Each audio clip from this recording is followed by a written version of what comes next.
Happy Sunday. How's everybody doing today? Make sure I got my phone down.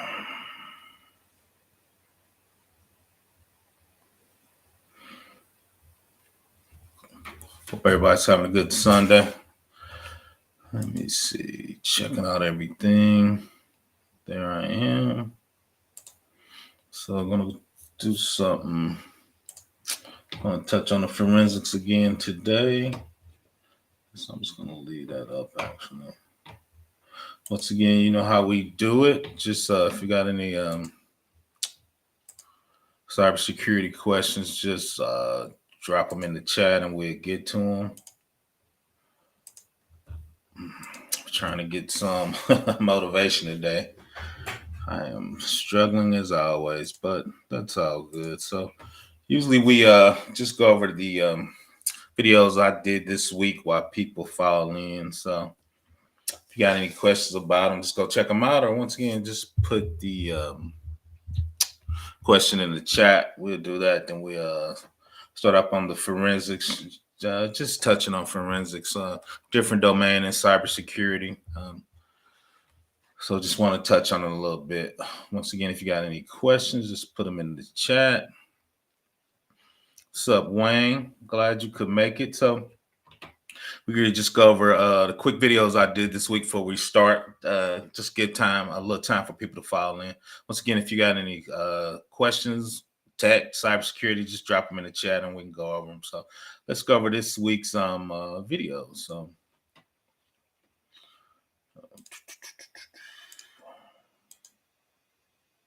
I think I did this right on Saturday, but people were still, which I think we talked about, people were still in gas, which, gas is super hot, so we can expect that. If you read the article, go check it out.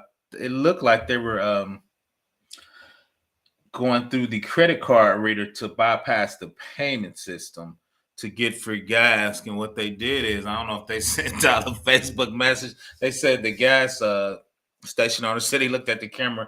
40 people pulled up and got free gas. I think he said he lost $1,600 to $1,700. So part of cybersecurity is a physical attack.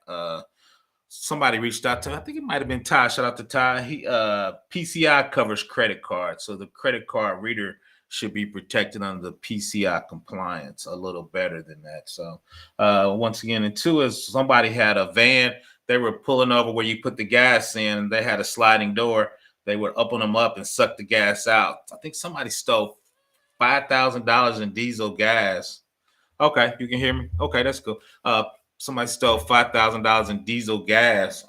They rolled over where they put the gas in. It was super busy, and then the station owner said they were sucking the gas right out from the ground. All right, guess it's getting hard out here. So this one kind of, I don't know, where kind of hurt my heart. Colleges stealing from the GI Bills.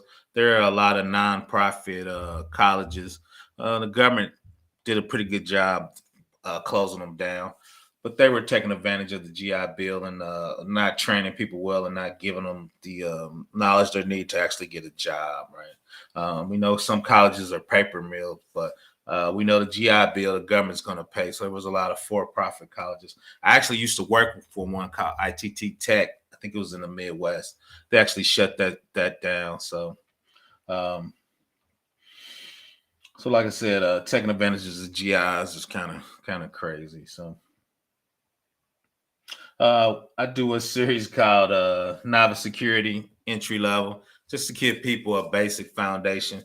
Sometimes I get on here and use every three-letter acronym. So I'm trying to do that Thursday around 2 or 3. We was just talking about going over viruses, malware, ransomware. What are they? How they're spread, and how you can protect them.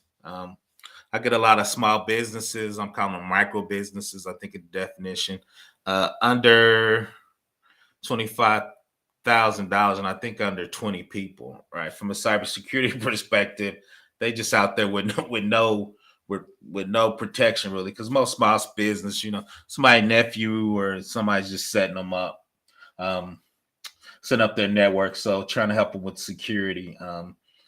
because hackers are out there. So the first thing to hit really is ultra small business, right?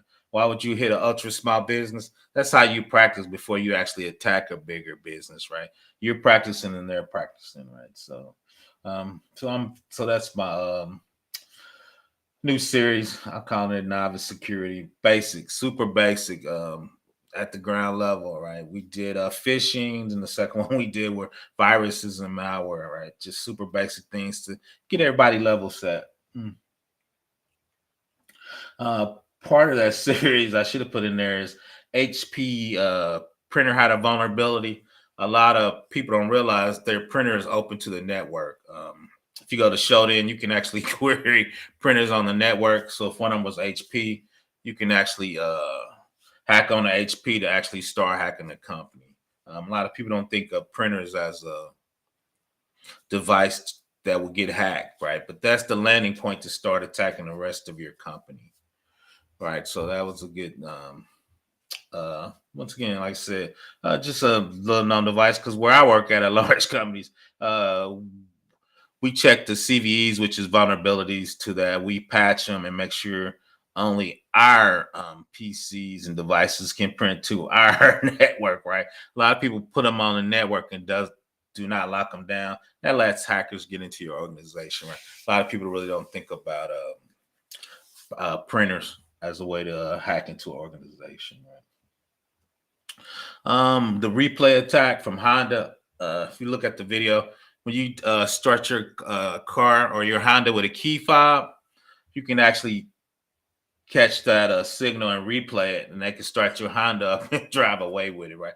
Two, if you use it to unlock the door, there's a video out there where that guy's sitting a laptop on it. You see the laptop catching the signal, then the laptop starts the car, right? So if you had a Raspberry Pi and somebody put it underneath your car on the ground, when you start your car and drive off, they could take that Raspberry Pi and actually replay it and start your car, right?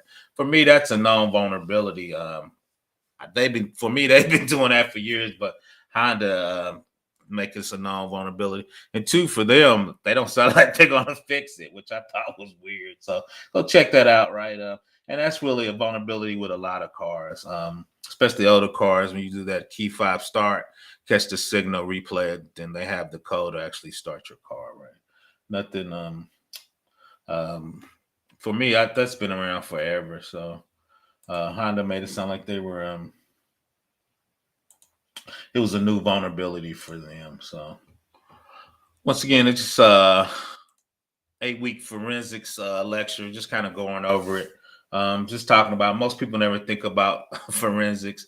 Forensics is when a hacker hacks the computer, who hacked you, where's your IP, what did they take, and where did they send your information to, right? And two, a lot of times you want to do forensics, like on TV, CSI. If you get the proper information with their signature, maybe you could take them to court. I've never seen anybody taken to court for hacking.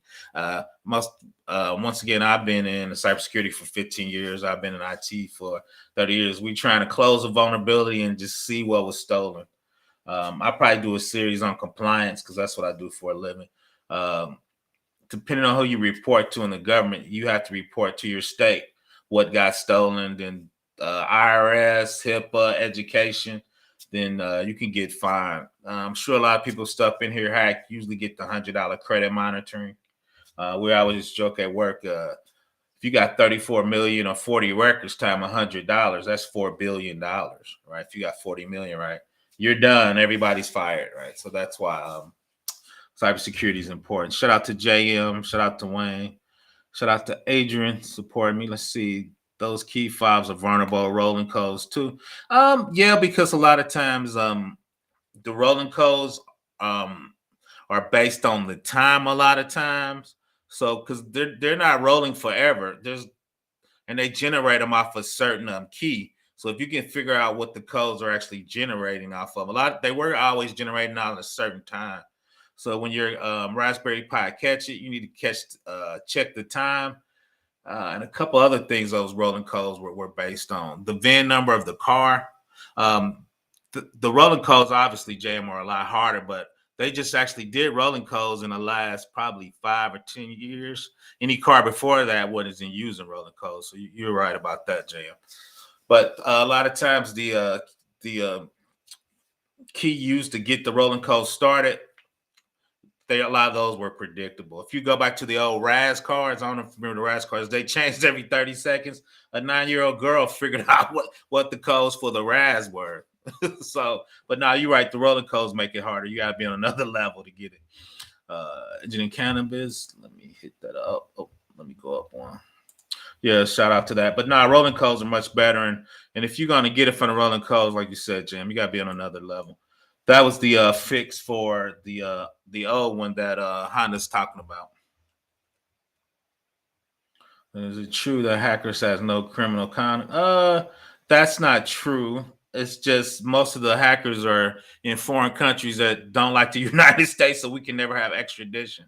But they're actually been catching a couple people in the U.S. and before the war, Russia used to send a few of those guys over to appease us. So now there's zero there's consequences because the dollar amounts are too big now. So they're definitely putting people in jail. How can I analyze a malicious JavaScript file? If you look, that's called a decompiler. Go check out my man Simply Cyber. He's actually a PhD. He actually disassembles malware. I don't do that kind. I'm gonna direct you to the person. I don't play with viruses like that because if you mess up, they can run amok on your personal equipment and everything. Check out my man. He's a PhD. Simply Cyber.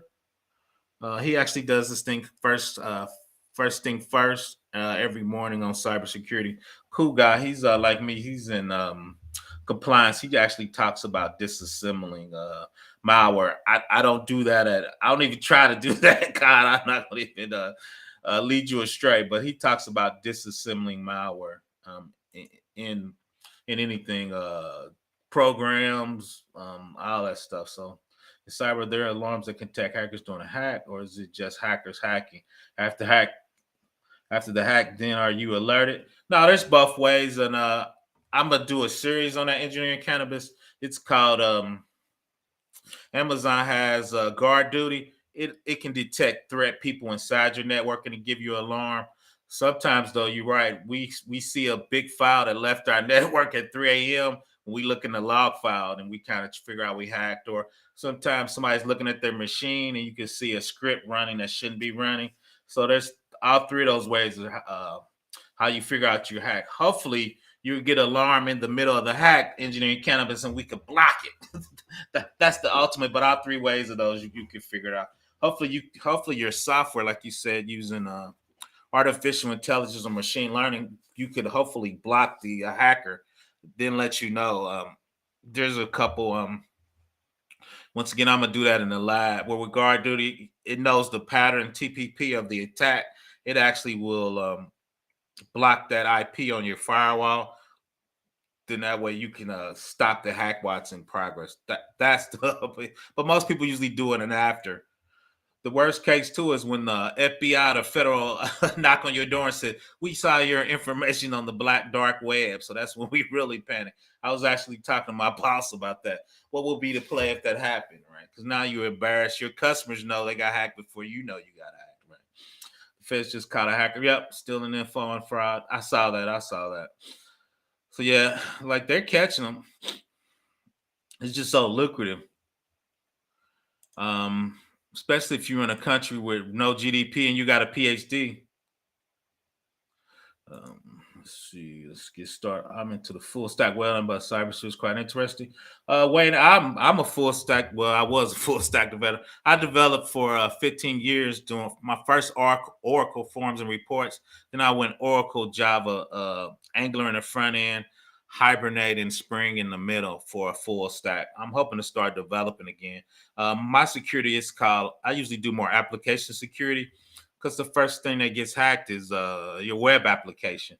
If you don't do validation or somebody's encryption or somebody's config on a file, or you're a full stack developer, people be hard coding passwords inside web pages that you can see, Wayne. So that's actually how I got my start. Is I was a developer. Oh shoot, probably for 15 years. I've been everything in this game, Wayne.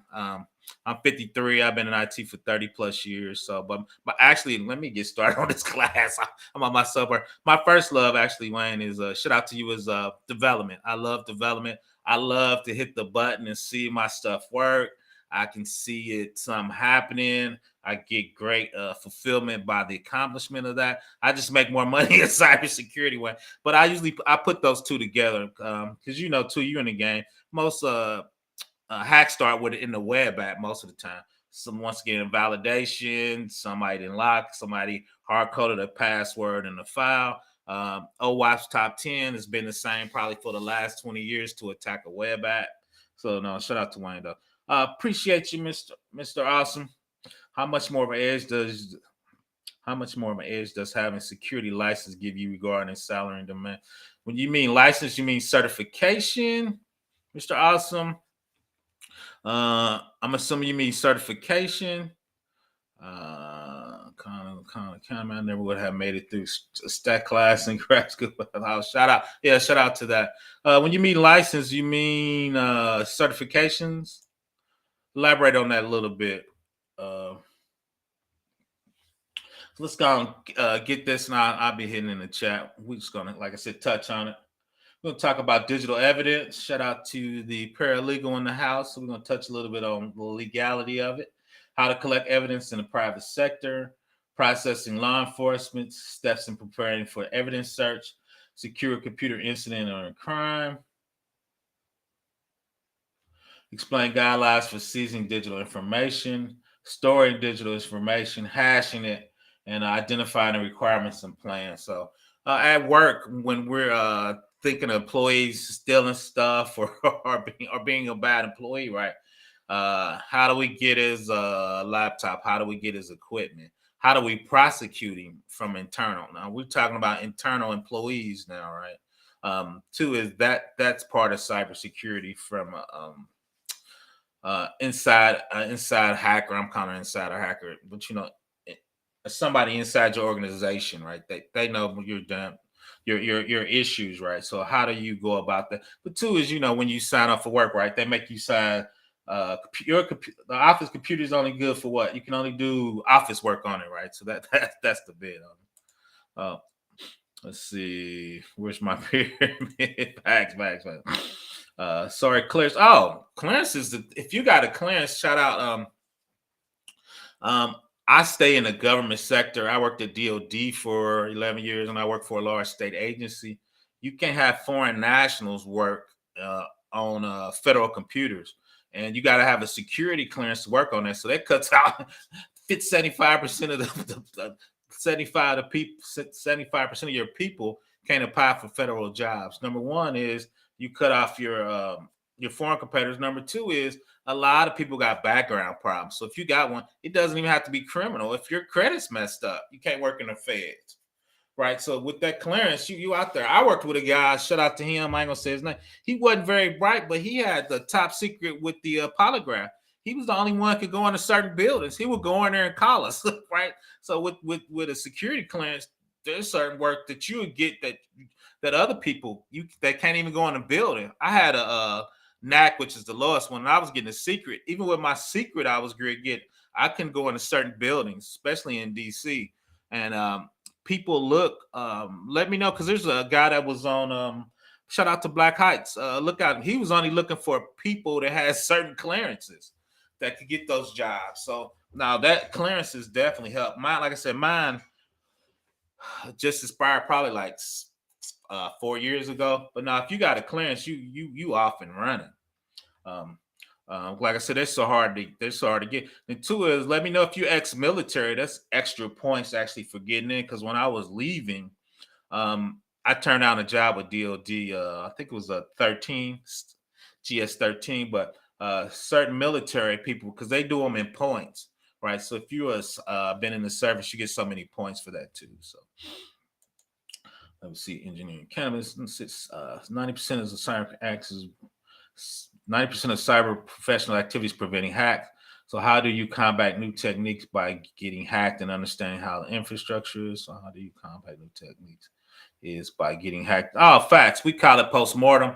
So if anything happens, we go over it. And two is if you go out, if you, it's a thing called STIG and CIS. So when you do those hardenings, the federal government wants you to do all those security checks, GPOs and on Linux are based on past checks. And engineering cannabis, you are 100% wrong. Probably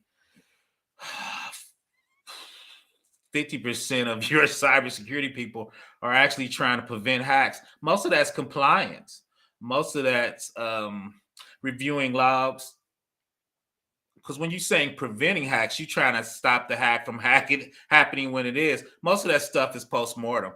They trying to figure out what happened at the end. So we do a lot of compliance. We do a lot of pre-checks. We do a lot of, okay, this is secure. So we believe those are preventing hacks. But like I said, a lot of that's compliance and working with the security teams, working with, like my man said, working with the full stack developers. Because when you do an application, I'm working on one now. I got to harden the web server, the app server, Apache Tomcat, whatever database they're using, all in the network, right? So that's all Purple Team application security in the middle of that. So, what's up? Talk with Tori. Glad you could make it. Just touching. I was planning on going. I was planning on going 4 years active in the Air Force for cyber ops. I get a top secret clearance doing that plus experience and networking. I figure I could be a 6 for earner. Oh yeah, you do that.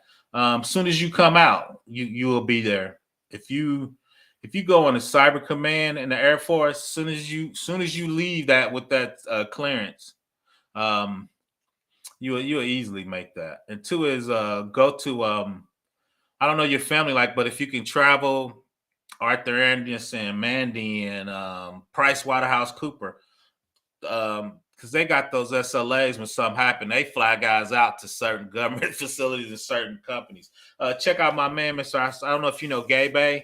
He's his struggle security. He actually used to work for Mandiant, so he does that travel on site life. I'm too old for that. I don't want to do that. Go check him out though. We always chopping it up about traveling and security, rolling out and doing that. I do it more from a compliance standpoint. He does it more for what did the bad guy actually steal. So, long story short, when you're in the government and something happens, you got to figure out how they happen and if they didn't do something that they were supposed to do for FISMA, which is DOD, FERPA for education, they will get fined. So I actually do it from a compliance standpoint. Gabe A, shout out Struggle Security.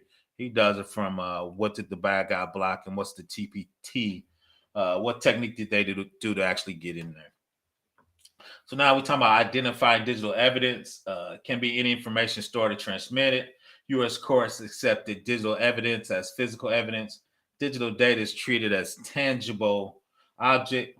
There's a working group, scientific working group on digital evidence, sets standards for recovering, preserving, and examining digital information. Right. So when somebody hacks you and they stealing stuff, part of the forensics is um, if they did a SFTP or even FTP, what's the source and destination? Where did they steal the money, right? How do they get on your box, right? All that evidence, especially if it's in memory, it's going to slowly get pushed off, right? If it's processed, those processes get pushed off, right? So you got to get that digital evidence in a timely manner, so you can review it. So, general tasks of investigation when working with digital evidence: identify digital information or artifacts, collect, preserve, and document evidence, analyze, identify, and organize evidence, rebuild the evidence or repeat a situation to verify the results can be reproduced, collect digital evidence while processing a criminal crime or incident, right? So, when you do an attack or call it CV, so for a certain vulnerability, it's called bounty. There are bounties on certain businesses. So when you hack them, you get paid money. So you got to be able to show the evidence and repeat that situation, right? So that's part of that. So when you hack or prove that you've been hacked, you got to repeat it so you can show it. And a lot of times too is CVE. You got to compress it up and turn it into a group so they can verify that's how the bad guy got in, right? So understanding the rules of evidence. So one thing people don't think of, and I'm surprised, is I'm an advisor to the CIO and the C-suite. So I'm in a room with a lot of lawyers, right? So we're talking about compliance, gray areas. Sometimes there's state statutes that affect the cybersecurity team or the security team. What would be that? What would that be? A lot of times they said, a lot of states now are saying you got to keep certain information for 7 years in case somebody do a Freedom of Information Act. Certain emails we got to keep for a certain length from the C-suite because somebody does a Freedom of Information Act, right? The organization's got to be able to do it. Once again, that's under compliance, but once again, that falls under cybersecurity. So we talking to the legal group and going over state statutes, right? Giving my opinion like I'm a lawyer, right? But I always fall back. Do you the lawyer? Let me know, right? But I got to give my opinion on certain state statutes. Is that a cybersecurity issue? Is that an operation issue? How will we do that from a security perspective? And how will we do that from an operational perspective? Sometimes I got to weigh in on operational perspective because my man is doing a full stack programming, but how he does it might block security. I might need him to give me a hook to get into a Java app or a C# app or push me some logs so I can like engineering cannabis say, so I can see what's moving in the app, right? So operation and security has to work together. And sometimes operation hates security because we're slowing them down and we add more money to the budget, right? And a lot of times I go, you can't use that module off the net. It's not been vetted, man. So it's an interesting job some days. FI is a website, active duties and veterans to learn. I took facts. That's in there. If you I got a video on free. Shout out to JM. Struggle Security just did one last week on free websites and how to get free cybersecurity training. So JM is correct. When I leave for the military, his channel is in Gabe. No, it's Struggle Security is the name. Mr. Awesome, Struggle Security. It's Gabe. A is actually his real name, but now it's Struggle Security.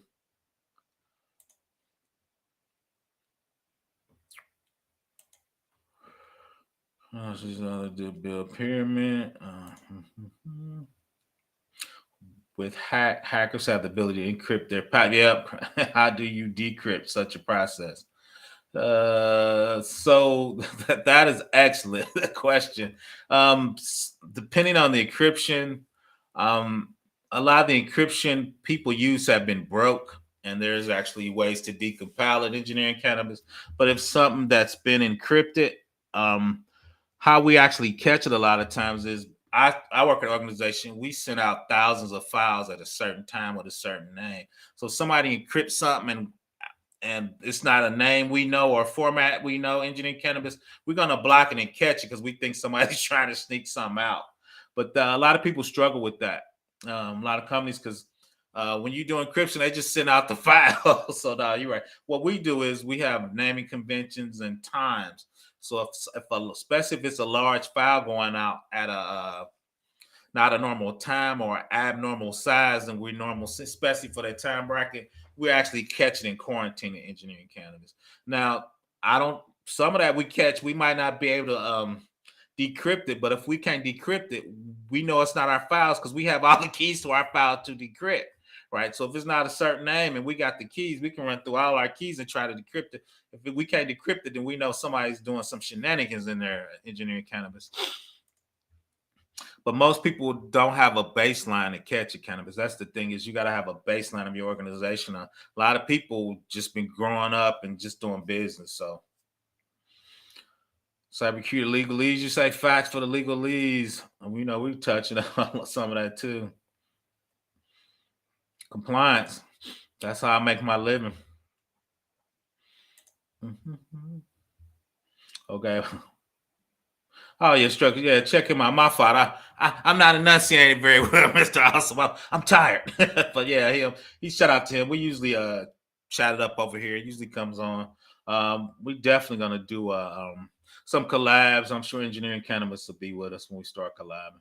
Like I said, but an algorithm kind of guy is the king, but cyber is cool. Trying to understand. Oh yeah, but two is that's the good point is cybersecurity needs to be more automated with algorithms and set it up. I mean, there's a lot of things. Shout out to women in Linux because a lot of that stuff is automated.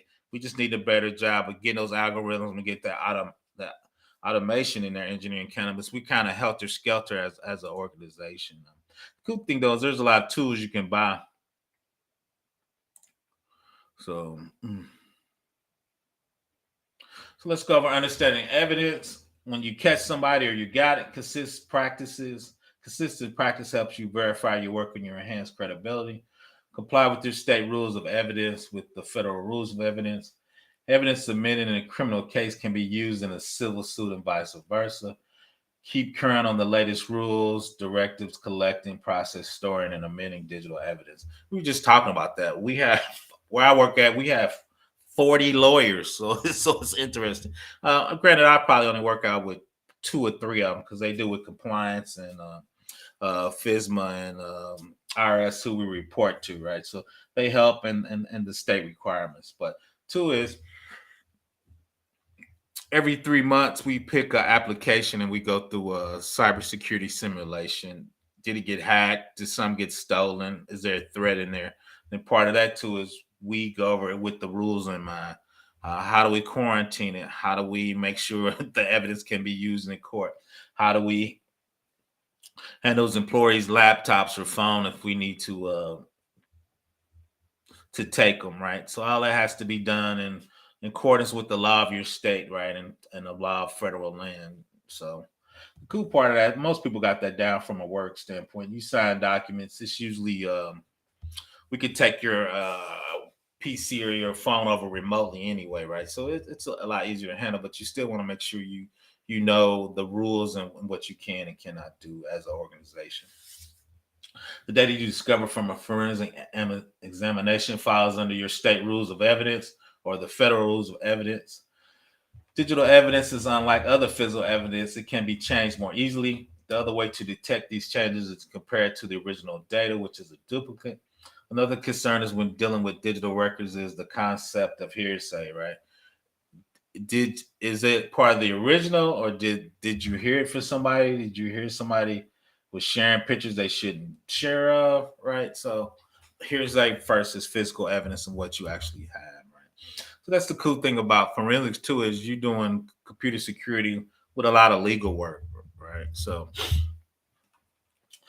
business record exceptions allow records of regularly conducted activities such as business memos, reports, records, and data compilations. Business records authenticated by verifying that they were created at or near the time by or from information transmitted. Business records are admissible if the record was kept in course of a regularly conducted business activity. It was the regular practice of business activity to make records. The records are usually divided in two: computer generated records and computer stored records. Hearsay is secondhand or indirect evidence, right? So, what did your computer generate? What did the person type in, right, that got saved, right? A lot of times people try to do computer forgery, changing names on bank accounts, changing names on check, right? So how do you capture that information to see if they changed it and where it was moving to, right? So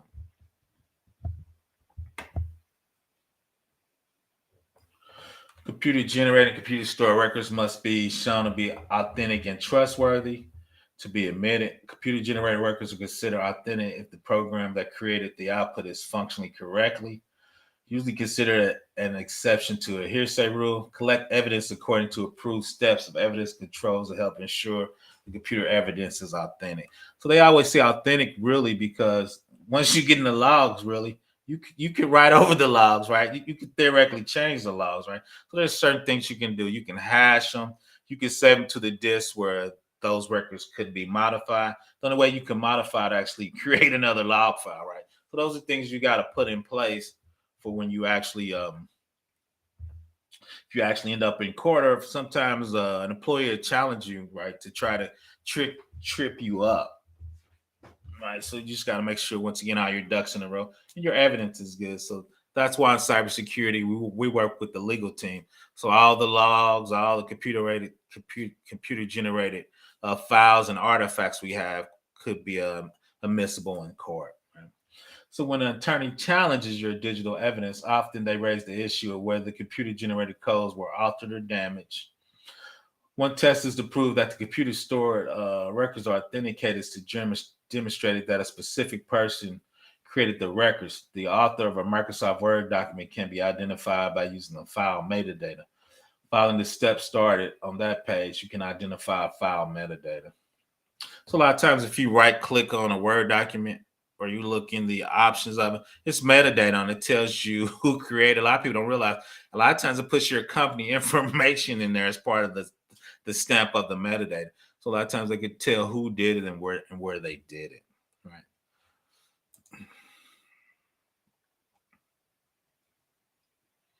Spell to learn about federal evidence. Okay. I think I need to look into that. So yeah, so understanding the rules, the process of establishing digital evidence, trustworthiness, originated with written in a document, best evidence rule. It states to prove the content of a written document, recording or photograph the original file is required. Federal rule of evidence allow a duplicate instead of original when it's produced by the same impression as the original. As long as the bitstream copy of the data is created and maintained properly, the copies can be admitted in court, although they aren't considered best evidence. An example of not being able to use the original evidence: investigation involving network servers. Removing a server from a network to acquire evidence could cause harm to a business or owner who might be an innocent bystander or a crime in a civil wrong, right? So, at a high level, I'm touching on forensics. So, you just have this in the back of your mind, right? Evidence, legal perspective, talk to a lawyer, right? Because a lot of this, like I said, most of this, we very rarely use this at my current job. But once again, I do talk to lawyers about state statutes, um, state rules and regulation, federal rules and regulations. So you need to understand, especially from compliance standpoint. So also, it's very important that all systems are synchronized. Oh, facts. Uh, JM, it's also very important that all systems are synchronized with the NTP so that the log time match. So what JM's saying is you can have 1,000 VMs. If they're all on their same time, if they're 30 seconds or a minute off, when that hacker comes in, you won't be able to trace him through the organization because big organizations, they're moving 1,000 records a minute, so you won't be able to line them up. So what JM is saying, all those are synced on the same time. So when a hacker goes from a web server to an app server to a database, as you see move through, all the servers will be at the same time to the milliseconds when you're doing NTP time, so you can trace that transaction through your organization. Thanks for that, JM. That was, I think it's coming up, but shout out for you for putting that in there.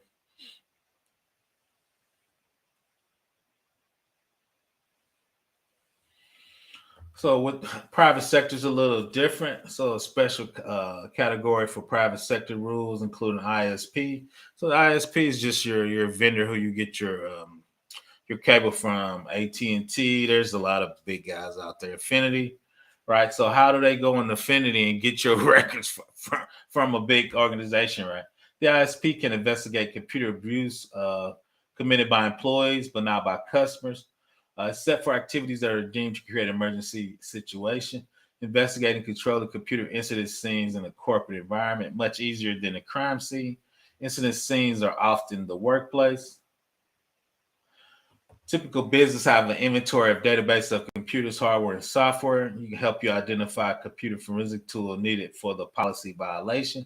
The best way to conduct analysis, corporate policy statement about misuse of digital assets. We all know you got to sign that piece of paper at work saying this your computer would only be used for corporate work. Allow corporate investigators to conduct covert surveillance with little or no cost as a company system as and accessing the company system without a warrant, right? Since this is the company, you working for the company, They don't need to get a warrant to actually follow what you're doing, right? And the other part of that I've seen that too is start tracking employees because we think they're doing something wrong as covert. Right? We don't tell them it's as need to know. It's usually their supervisor and a couple VPs and a couple people on the security team. They gets notified when an employee's being surveilled covertly, right? Meaning a lot of people don't know this. You can actually look at what the employee's doing. You can look at the logs. You can look at where it's traffic going covertly. So there's a lot of things that you can look at what employees doing. So if you don't know, now you know. Your boss probably spying on you, right? So I wouldn't say spying. They're just doing what they're contractually obligated to do. In cyber, the biggest way to hack a company is understanding company digital process, company digital infrastructure, to turn on vulnerabilities. No, that's true. That's reconnaissance engineering cannabis. You're right. Which is a lot easier to do. A lot of people don't realize. I scared my boss one day. I said, dude, you're posting job applications for the operations. You show the whole technology stack, right? So if you go out to companies and you look at a certain company, if you go look at the job posting, it's going to tell you what database they use, what programming they use. And two is a good and bad. If you go to LinkedIn, people are conversing. Then the sad part about it, if you big enough company, if a corporation win your bid, they'll post it. We doing business with this division of the federal government, or this big company just bought our product. So it's part of surveillance. You really get deep down in there. And the sad part about it is I had to get on some of our developers. They were posting questions on Reddit. I'm like, dude, you can't post questions on Reddit from a security perspective. You telling everybody on Reddit our programming stack, right? We buy. That's why most large organizations make you buy support. You need to send your questions to the support. Don't post them out there for people on Reddit, right? So a lot of people don't realize that when you post questions, now you telling them how it's even more in depth. You telling them what our code looks like, right? Then telling them our code, like engineering cannabis. You can tell us. They can look at that code block and see some vulnerabilities in there. Are you not validating some, or are you using an old module? What version of this software or module are you using? From a legal perspective, do you have to notify the employees first before you? No, you sign a document, JM. Most people sign a document. They don't realize what they're signing. But no, if you're looking at a document, you basically saying that from the computer equipment of the corporation, you're giving us access to that equipment at all times. So now we don't have to notify you.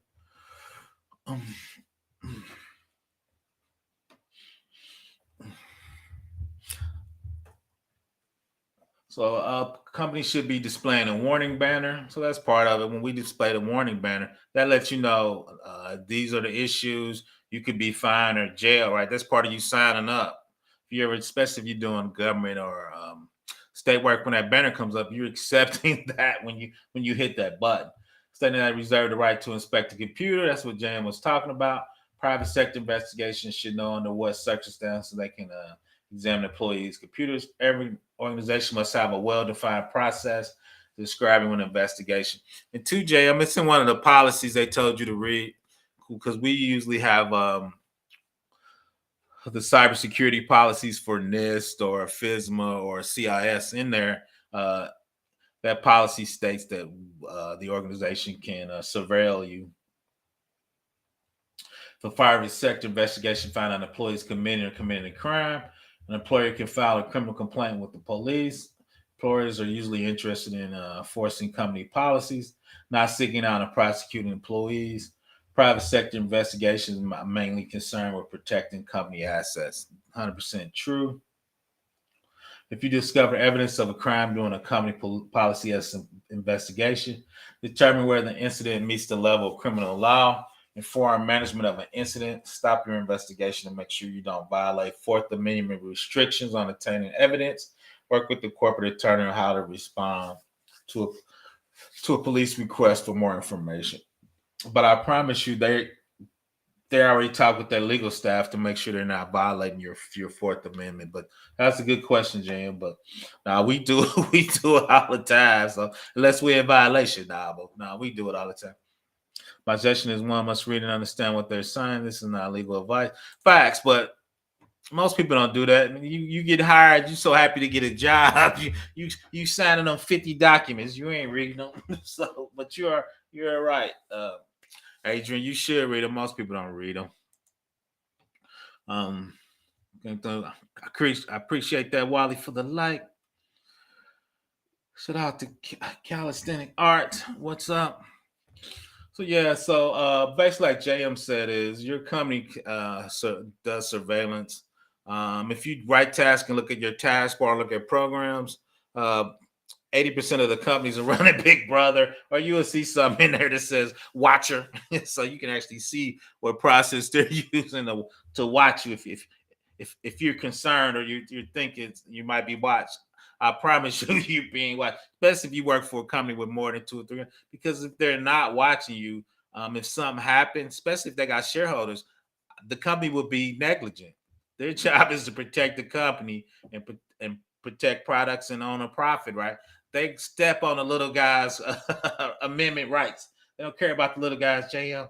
so, uh, so let's talk about getting it to law enforcement if you find a thing. Once again, what's up, Erica? I've been in this game for 30 years. I've only seen 2 people get prosecuted. One guy stole some check information and try to forge a check, and the other guy, I kind of got him off a hook. He tried to steal a laptop, and most big companies have the tracker. And when we looked at it, the dot was right over his house. But what I told my boss is, I had to convince him was this young guy. He was upset because we fired him. He wasn't doing it, but he blamed. But long story short is, I'm like, dude, that's a $250 laptop.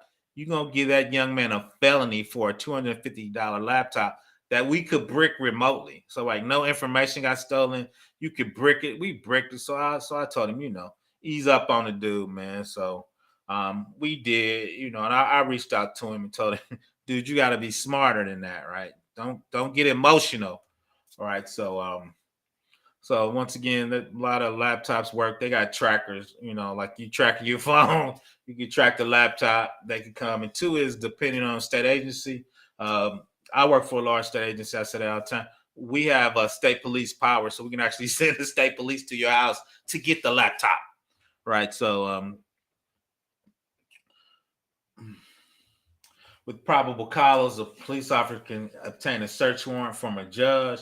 The authorities search and seize a specific evidence relating to the criminal complaint. The Fourth Amendment states that only warrants particularly describe the place to be searched and the person or things to be seized can be issued. Once again, most people have the tracker. So if the tracker's over your house, that's easily probable cause. I got the people in the place I need to go to get the search warrant. Right. And if you're a large state agency, a large government, they got judges, they got judges lined up to do search warrants, right? So not a hard thing to get, and you can get it super quick, right? So um, just once again, we're just touching on that. I love doing this. We got about 3 or 4 more of these. I do it as a lecture. I just want to touch on cybersecurity at a different perspective to get us thinking differently. Once again, cybersecurity is a huge domain, right? And 2 is, like I said, I'm just surprised at how many meetings I'm in with lawyers.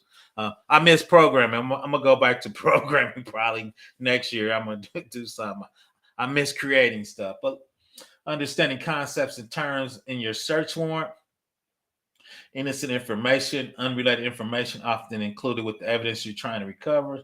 Judges often issue a limiting phase to the warrant, allow the police to separate innocent information from evidence.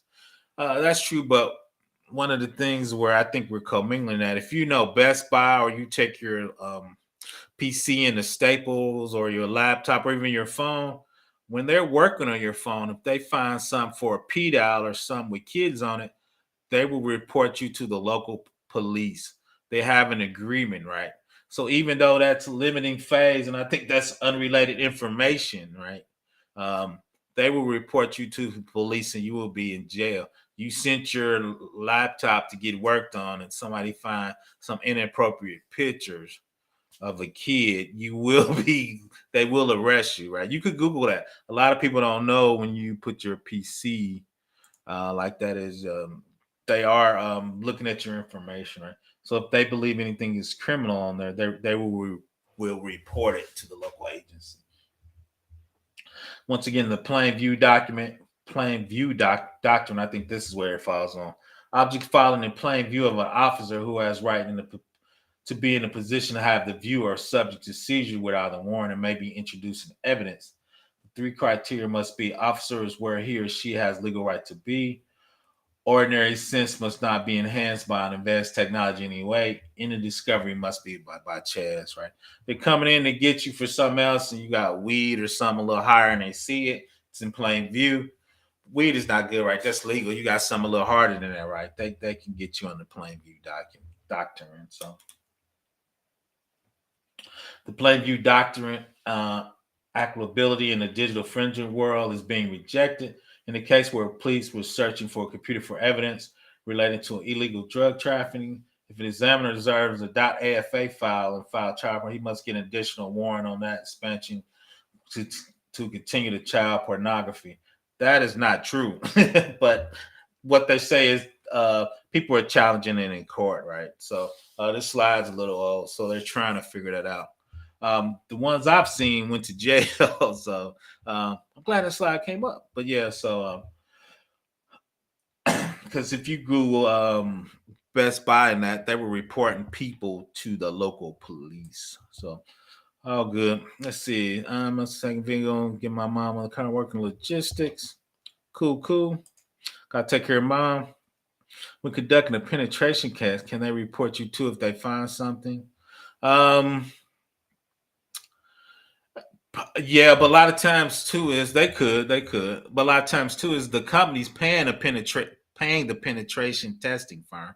So if the penetration testing firm finds something, I mean, I guess they could tell on the corporation. Usually they report it to the corporation, but I guess yeah, if the penetration test finds something on somebody's personal computer, they're gonna tell the corporation on that individual person, right? Even if it's a server, you can figure out who put that document on there, right? So yeah, they would tell Jam with the quickness. I took a second new job preparing. Congratulations, Eric, on the new job.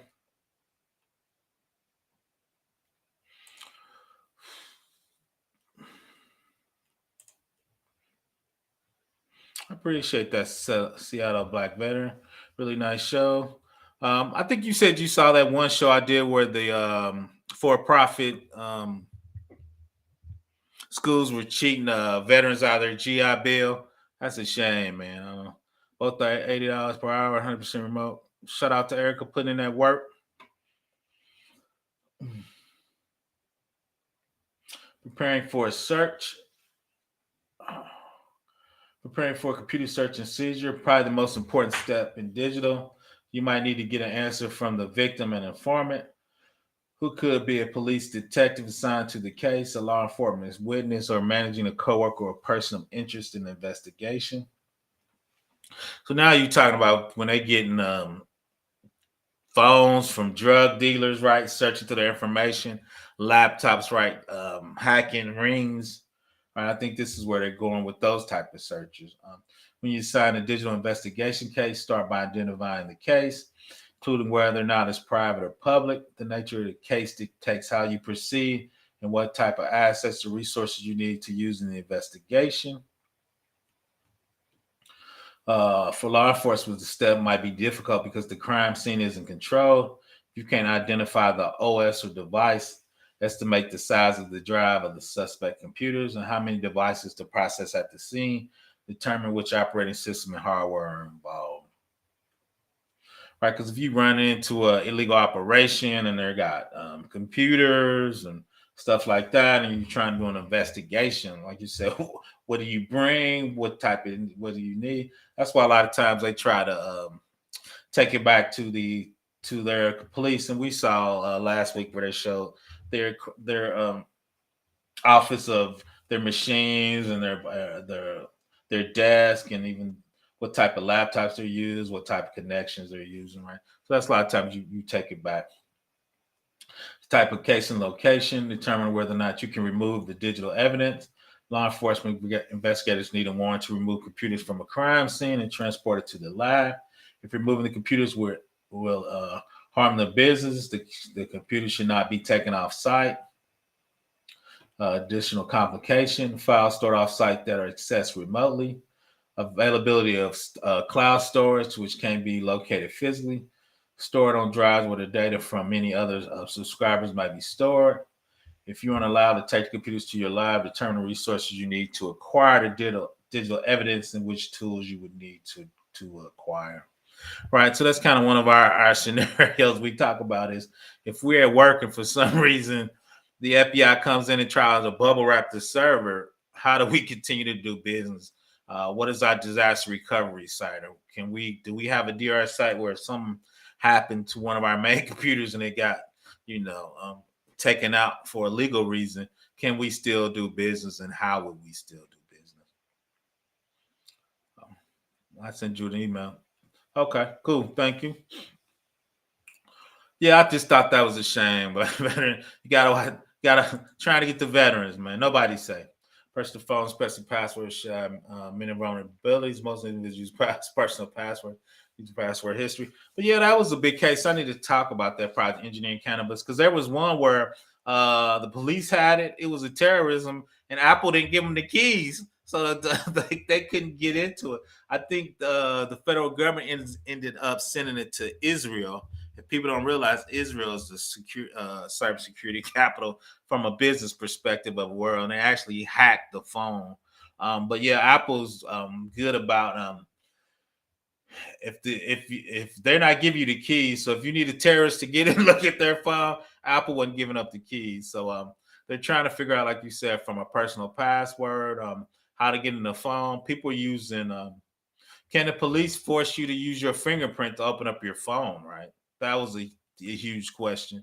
I think the answer is no, but I think they were doing it anyway. So I think it makes some.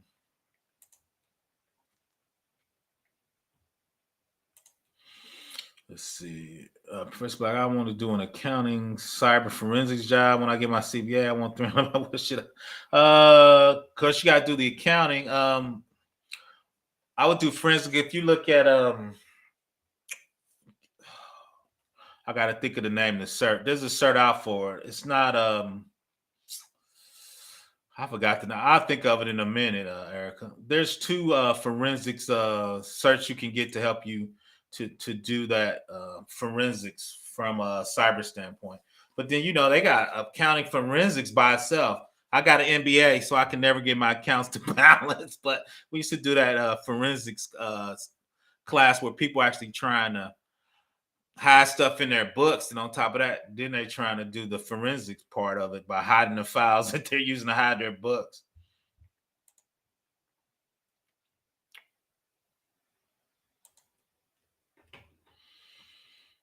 Getting a detailed description, get as much information about the location, identify potential, interact with your hazardous material team.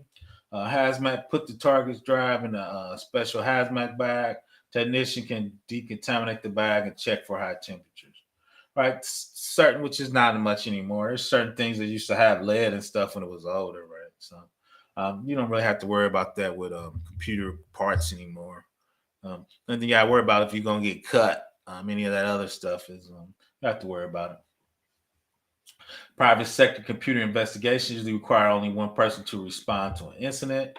Law enforcement agency typically handles large scale investigation.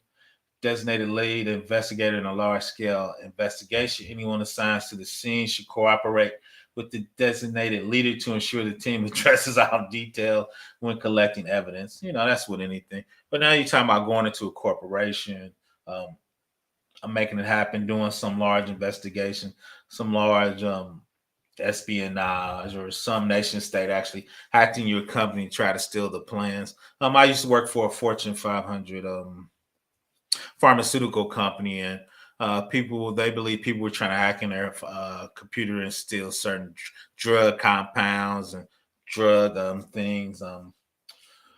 So when you work for large corporations, people stealing intellectual property IP. So that's what they worry about.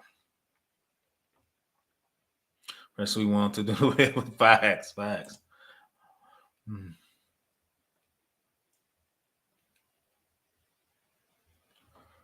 Uh, Additional expertise, determine whether you need specialized help to process the incident.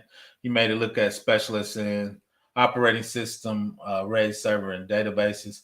Finding the right person can be a challenge. Educated specialists investigate techniques and prevent evidence and damaging. A lot of times when I see those guys come on state, they just use the company resources to help them to get the data they want. Right? Like they come in and give orders like export this database table or uh, hash these logs and give us a copy of all their logs. So when I see them, a lot of times they usually use the company resources for their investigation. A lot of times, because two is a lot of those big companies they want you to do the investigation on site to make sure you're not walking out anything. So they usually give them a room. And two is um, like we said, they practice and they have process and procedures to help law enforcement because if it's something for the company wants to help the law enforcement because they're trying to track down something together. So a lot of times they use the company resources to help them. We talked of little tools last time, but prepared tools used for an incident. Create an initial response field kit. Should be lightweight and easy. Create an extensive response field kit. Includes all tools you can afford to take to the field.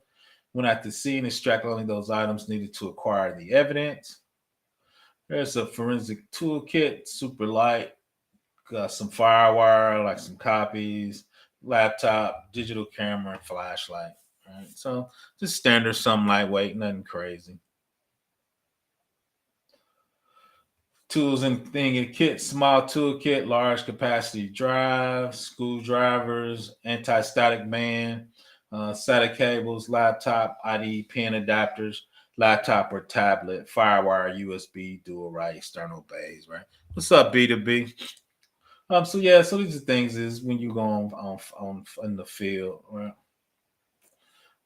It's continued. Once again, digital camera, you log your evidence, label, tape, and tag stuff, right? That's when you're taking it. Remember, you're doing this because you want to make sure this information you can use in court, right? Most people don't take people to court. So you do this when it's something big and you want to take them to court. Once again, never taken anybody from the court for something that was on the server. I have never seen it. So here's the extensive response list, technical manuals, power strips, hand tools, gloves, ream of printer paper, dust converter cables, just bigger stuff so you can do it at a higher level though. Um, Once again, check out my man B2B. I'm always on this show chopping it up with him, and I'm sure we're gonna do some data lakes stuff and some programming stuff from a cybersecurity perspective. What does that look like, and how could you actually uh, set up a data lake? And how would you attack it to try to hack a data lake? So I'm gonna get my man up in here, and we're gonna do a collab. So I keep saying that though. That's on my list. Uh, Prepare an investigation team, review the facts, plans, and objective. What's your goal? Are you looking for something criminal? Did somebody tell you there was some illegal pictures? You think it's espionage? Is a nation state trying to get on your server and steal something, right? Digital evidence is volatile. Develop the skills to do the assessment quickly. Slow response can cause digital evidence to be lost. Nah, I gotta do a little setup B2B before I do that. I'm still studying for my AWS. We do it soon though, man. I'm late. I'm behind though. Security. Once again, the incident. What's your goal? What's your evidence? Security perimeter. Legal authority of corporate incidents for crime scene include obstructing of justice or failing to comply with a police officer. Right. So once again, that's when you're trying to get somebody in court, right? You're working with the police, right? And a lot of times too, I've worked with police for stuffing thing on a certain employee. be trying to get. So professional courtesy can professional curiosity can destroy evidence, involve police officers and other professionals who aren't part of the crime scene. Automated fingerprint identification systems, a computerized system for identifying fingerprints that connected to a centralized database used to identify criminal suspects and review thousands of fingerprints samples at speed. Police can take elimination prints of everyone who had access to the crime scene. Right now, you're talking about super hackers, and we talking about stuff on TV when you're talking about taking fingerprints, right? Most time when you talking about especially employee stuff, you're not going to take their fingerprints.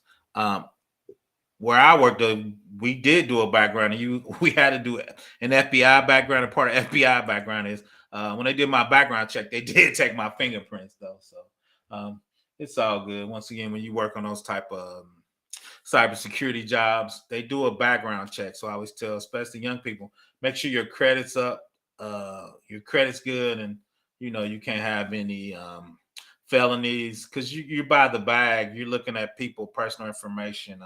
I see millions of dollars of checks probably every other week, right?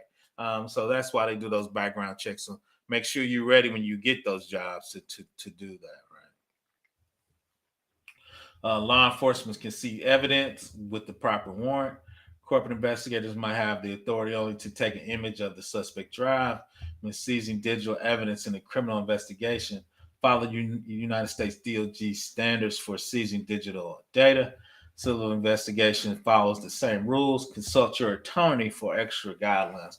So when we do those practices at work, we do have attorneys on. We do talk about if we seize somebody's computer or if we need to seize a phone from somebody. Are we violating any FRED, DOJ, Fourth Amendment, right? So when we do those practices for cybersecurity events, right, we try to practice. We run that all the way through to, once again, the legal staff, state statutes, state requirements, and all that. Right? The evidence you require at the scene depend on the nature, the alleged crime. Ask your supervisor, do you need to take the entire computer, all peripherals? How are you going to protect the computer and media while transporting it alive? Is the computer power on and when you arrive, right? So if you unplug it, how much battery it has? Do you have extra batteries to keep it going? That was in that advanced toolkit we looked at. Ask your supervisor or senior forensic examiner in your organization. We don't have one of those in our organization, right? Most people don't worry, talk about forensics in our organization. Right? We have people we do business with by local companies that if we need to do forensic at a high level, right, we would outsource it to that firm. So is the suspect you're investigating in the media area of the computer? Is it possible the suspect damage or destroy the computer, peripherals, or media? Will you have to separate the suspect from the computer? We always talk about that. And I told my boss that I am cybersecurity. I'm not tackling anybody. I'm not chasing anybody. I'm not subduing anybody. That's not in my contract, big boss. That's not what I do. And I tell people that's not what I signed up for in cybersecurity. Once again, I've never seen that done, but I let my boss know specifically I'm not running anybody down. But so just throwing that out there. So incidents of the crime, once again, the guidelines. You need a journal to document the activities, secure the scene. You want to be professional, courteous to onlookers. Remove people who are not part of the scene. Take a video and still recording. Pay attention to the detail. I want to sketch the incident. I would just take a picture of it. Check the state of the computer as soon as possible. Is it on battery? Is it running something? Is something calculating? Do not cut the electrical power off to a running system. It's older than those two. Save data from current applications. Read all active windows or shell sessions. Make notes of everything you do when copying data from a live suspect computer. Close applications and shut down the computer. Bag and tag out evidence. Assign one person who can collect and log all the evidence. Facts. That's all. Tag out the evidence you collect. Maintain 2 separate logs. I think it was a Windows 9. It never came out. This slide is probably 4 years old. There was a Windows 9, Erica. Google, it never came out. So this slide is old. Maintain two separate laws of collecting evidence. Maintain constant control of collected evidence in the crime scene or incident scene. That is not a typo, Eric. That's not a typo. That slide was borrowed from a university. Look for information, passwords, PIN, and bank accounts. Collect as much personal information as possible. Collect document and media related hardware, software, backup documentation. Yeah, I need to update my slides, Erica. You are correct. Shout out to Erica for catching that. RAID systems, right? When you work on big computer systems, I think there's 6 RAID types. So depending on if it's a database, web server, app server, when you connect these big, they're not even big. When you connect multiple disk drives to a RAID system, how you copy and take data off is a different technique. Sparse acquisition technique for extracting evidence from large systems. Extract only data related to the evidence of your case. Minimize how much data you need. Drawback of this is it doesn't recover the data in free space or slack space. So, meaning if it's in free space or slack space, I could have deleted something and moved the pointers, right? And if you don't get the slack space or free space, you wouldn't get that file, right? The technical advisor can help list the tools you need, guide you to where to locate the data, and help you extract the log files and other evidence from a large RAID server. Create a search warrant by itemizing what you need for the warrant. Know all aspects of the C system. Direct investigators handling sensitive materials. Secure the scene. Document the planning strategy. Conduct the ad hoc training. Document activities and help conduct the search and seizure. Like I said, a lot of times they use the resources that are on site. Penitentiaries might have to chase people when tailgating or follow people to other serve. No, that's true, but you're not trying to subdue them and go get in a fight. I've actually done that pen testing from compliance. I do compliance, so I do a lot of physical compliance. So I check, like you said, are they tailgating or are they shoulder surfing? They have these screen protectors where you can't see the screens from the side. You got to have the screens in front of. I've seen a lot of tailgating in my time, JM. It was funny. I was doing a compliance review on a very large company. He said they did tailgate. I'm walking out to where they're smoking. I see 5 people tailgate. I just bust out laughing. The guy was embarrassed. I just told him, really don't worry about it, right? It was a minor finding because, long story short, they weren't inside the building, and those employees knew those by the smoke area. It's different if you letting strangers tailgate from the outside in and you didn't know them, JM. They were coming in from their little break area inside the company. They had a little courtyard. So I've seen a ton of tailgating in my time. That's funny you mentioned that, man. Mm. So once again, record your activities and findings, maintain a journal. Your goal is to be able to reproduce the same results when you or another investigator repeat the steps to collect the evidence. A journal serves as reference that document the methods you use to process the digital evidence. And James talking about a pen test. So that's what we talk about. You got to be able to reproduce the same results that you use to hack in and get that information from an organization, right? So maintain integrity of the digital evidence that you collected. Create an image of it. Copy all the image files to a large drive or SAN. Start your forensic tool. You want to hash it using MD5 or SHA-1 to get a digital hash. Secure the original media in the evidence drawer. Right. So when I take the original drive, I'm gonna hash it. It's gonna give me a number. When I copy it, when I do the hash of the copy, those 2 hash numbers should be the same. Those hash numbers aren't the same. That means the copy messed up or somebody changed some on those drives. So that's why you hash it, right? You only gonna work with the original. So you can store it. So nobody's doing CDs and DVDs to the USB drives are optimal and more durable. That's it now because you can get them 10 terabytes on USB drives now. I still use a little magnetic tape for some things, 30 years, 7 to 20. The reason I use tape a lot of times is hackers are getting in people's DR site and dropping people's DR site or ransoming where your primary and your DR site. So I like to put stuff on tape. I'm old school like that. Super linear tape. smaller SDL drives connected to workstation with SCSI cards. Do not rely on one meter storage method to preserve it. Most times, people want you to make two copies on two different devices. One USB and maybe one tape, right? Maybe one hotspot and one tape. To help maintain the custody of chain of evidence, restrict access to lives. So chain of custody basically is if me and Jam's working on something, I need to hand it off to make sure nothing got changed between me and him working on it, right? So if some got changed in the middle of me and him working, right, chain of custody is broken. Your evidence is not good, right? So that's what's up with chain of custody. Live should have sign-in roster for all visitors. Maintain logs for a period based on legal requirements. You might need to retain evidence indefinitely. Check your local prosecutor attorney or state laws to make sure you're in compliance. Once again, it's not legal advice. No, I'm just playing. But this is the log, simple. Your name, date logged out, time logged in, right? Name and what you're doing.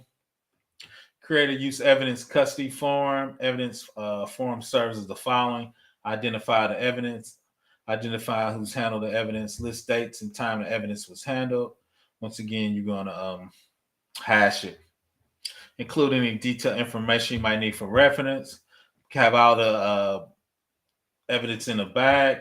Use an anti-static bag for that. I love the blacklist. I just saw that episode. Go ahead. I guess 3 robots. I didn't see that one. I just saw. I love blacklist. I just looked at the one where they had the unhackable phones. So I just looked at about 3 hours ago, Eric. I'm behind on my episodes. So yeah, I just looked at that because they had an unhackable phone. I think I'm gonna cut and paste segments out of it and talk about an unhackable phone and what that would look like, Eric. That's funny you mentioned that. I just looked at that like at maybe 4 hours ago. Digital hashes. There's CRC, mathematical algorithm that determines whether file content has been changed. Not considered forensic hashing algorithms. Same thing with MD5 hashing algorithms. For bit or byte in a file change, it alters the hash value. 3 rules for forensic hash. You can't predict the hash value for a file. No 2 hash values can be the same. If anything changes in the file or device, the hash value must change. My favorite one is secure hash, SHA-1. Another hash, I'm a NIST guy, National Institute of Standards and Technology. Both MD5 collisions have occurred. Most digital forensic hashing needs to be satisfied with a 9-key hash set. Key hash set is created by the encryption utility. So when you use whatever product, FTK, Image One, we went over a few last week, it has the hashing algorithm built into your tool set. And that shows you the hash right there. So that's an MD5 hash and a SHA-1 hash. So if you change anything on that drive, that hashing number will change. So when you're reviewing the case, general tasks you might perform: identify the case requirements, plan your investigation, conduct it, complete the case. Then at the end, you want to critique your case and get better. Most cases in corporate environment are considered low-level investigation. Most are non-criminal. Common activity practice, recovering specific evidence, mostly in the Outlook or PST files. We get a lot of harassment claims, so we talk about that from harassment. Court surveillance, it uses must be well defined in the company policy or risk civil or criminal liability. Sniffing tools for data transmission. If you're in a large company, you already have system. What is the hashing algorithm choice for government? I usually do MD5. A lot of people use SHA-1 because NIST is their national guide on that jam. So I probably would say SHA-1 because NIST gave it a shout out. Robots. I had to catch up on it. I think I'm 3 episodes behind or 4. I'm gonna have to go check that one out. Like I said, I just did the hackable phone. I love that show for some reason. I don't know why. I don't look at a lot of stuff. Computer crimes, like we talked about, fraud is real big. Check fraud, homicides. A lot of times too is from security perspective is forensic is you always see the killer left his phone in his back pocket, right? So they catch him because his phone's doing triangulation off the towers So they could put him right by the crime scene, right from that homicide. So you see that a lot from a police and FBI perspective. Um, I don't know why people keep their phones on them, right? And two is people usually text each other what they were going to do when they were setting the crime up, right? So they try to get their text messages on. I need a warrant to start seeing evidence, even a limited search area. So this search warrant limited location of specified search warrant, but there are two cables connecting the computers and printer. You must wait for a new warrant before searching the neighbor's apartment, right? So if you have one for the limited area over here, if you see the computer wire, you would need to get another search warrant for the yellow room, right? Because it's a separate limited area. Throughout, you need data files, hypothetical patent case. Startup companies doing art patent searches. The computer sold on Craigslist was discovered to have kitty porn on it. It was traced back to the M57 patents. An employee is suspected of downloading that porn, right? So, background information. This is us writing it up. Name was Pat, CEO, patent researcher. Police beta forensic copy. The image of the computer was sold on Craigslist. Image of the 5 other machines was at M57. That's the company. It's 4 USB drives. The RAM from the image machines and network data from the patent servers. So that's how you would write the case up and get it done. So once again, I just wanted to do it. I teach this in real life, and most people don't know. Erica called me. I need to change that from Windows 9 that never came out to Windows 11. I dropped the link. Once again, I just like to touch on some things that are not common people talk about on YouTube and different cybersecurity disciplines.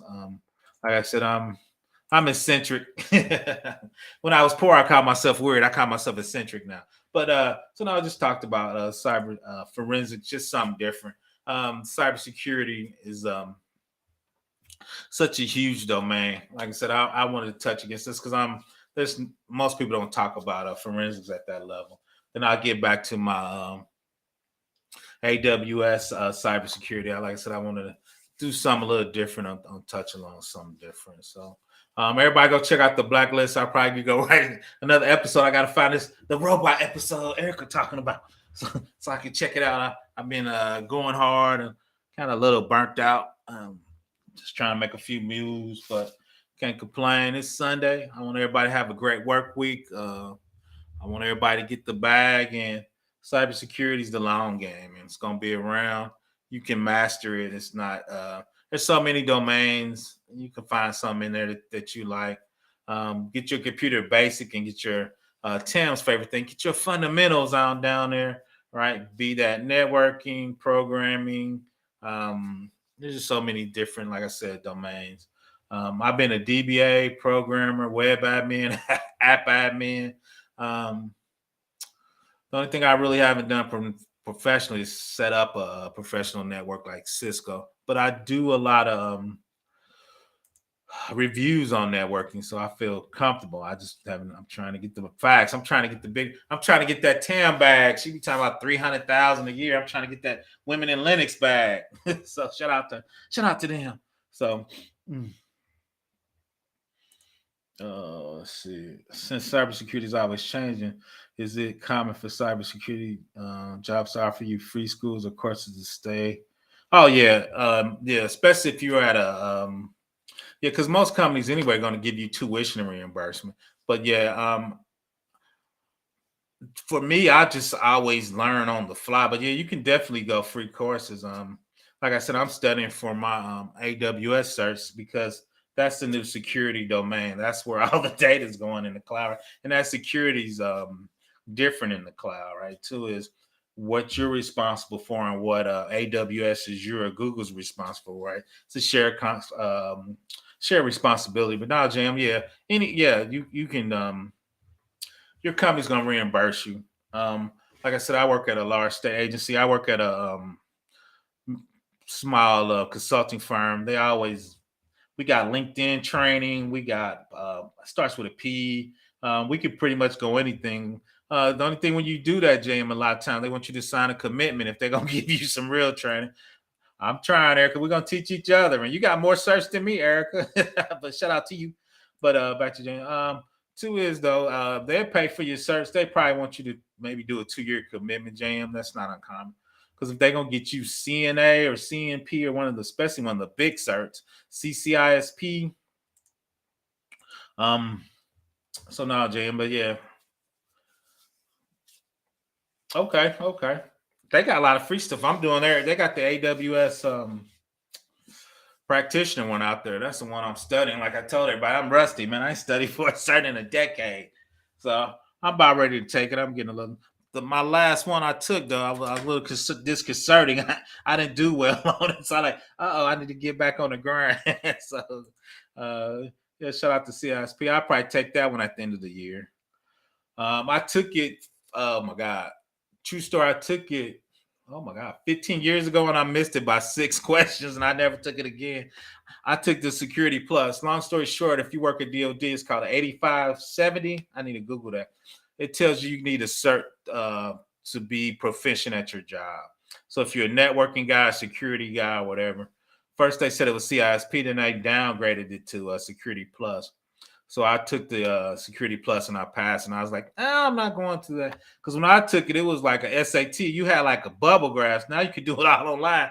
You had to, it was like a 4-hour long test. So you were doing it like you were taking the SAT when I took it. So it's a lot different.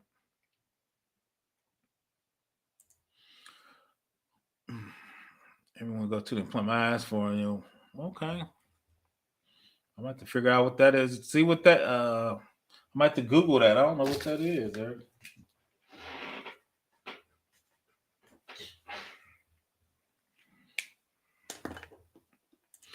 So that's all about it for me. Once again, I need everybody to have a great week, and I'm sure I'm gonna see you on these YouTube streets, and you'll see my videos. I appreciate the support. Some days that YouTube grind be hard, but it's all good. I enjoy it. Once again, Professor Black Ops, Cybersecurity for the People. Workforce Investment Act. Okay, Workforce Investment Act. Okay, I need to look at that. Everybody check out the Workforce Investment Act. I'll probably do a video on it. Like I said, people give good information. Oh, Erica came up real quick.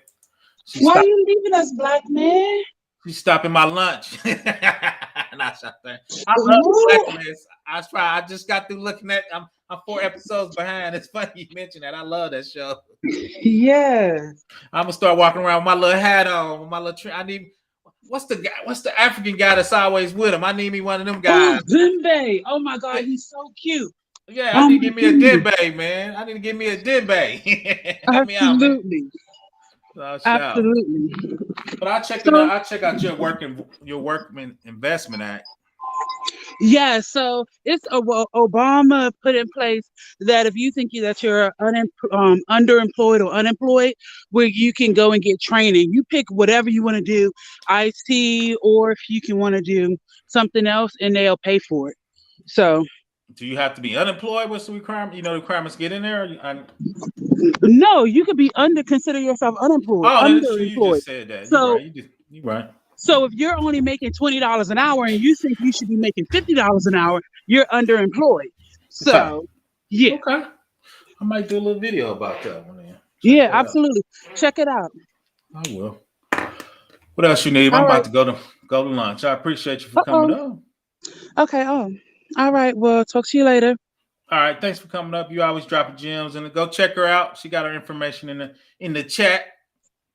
All right. Have a good day. You too, everybody. Have a great weekend.